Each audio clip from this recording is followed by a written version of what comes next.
Vous vous réveillez presque toujours entre 2 et 3 heures du matin.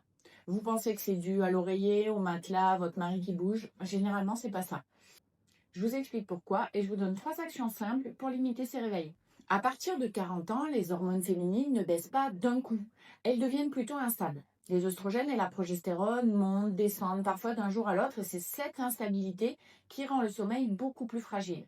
Les oestrogènes, normalement, aident le cerveau à bien reconnaître le signal nocturne, c'est la nuit. Quand il fluctue, quand il diminue, ce signal devient plus flou. Résultat, on s'endort moins facilement avec un sommeil plus léger. Et un sommeil plus léger, ça se brise plus facilement dans la nuit. Quant à la progestérone, elle a un effet naturellement apaisant sur le cerveau via le système du GABA. Le même système que ciblent certains anxiolytiques d'ailleurs.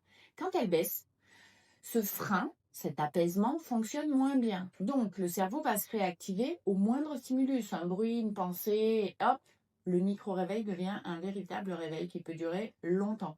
Ensuite, la température et le cortisol. Les variations hormonales perturbent aussi la régulation de la température corporelle. Le corps tolère beaucoup moins bien les variations. Une bouffée de chaleur, une sueur nocturne et le cerveau se réveille immédiatement.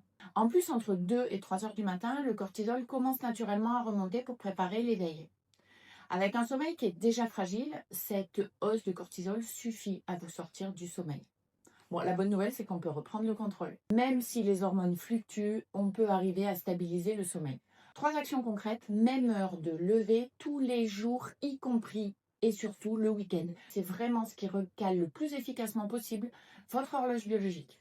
En 2, une lumière naturelle le matin. 15 minutes de lumière naturelle dès le matin, ça va synchroniser l'horloge interne et préparer le sommeil du soir. Et en 3, diminuer les stimulations stressantes le soir.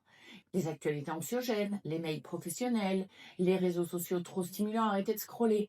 Moins de stimulation émotionnelle égale moins de stress nocturne, égale un sommeil plus stable. Ça n'empêche pas d'avoir un super oreiller et un bon matelas. C'est même hyper important.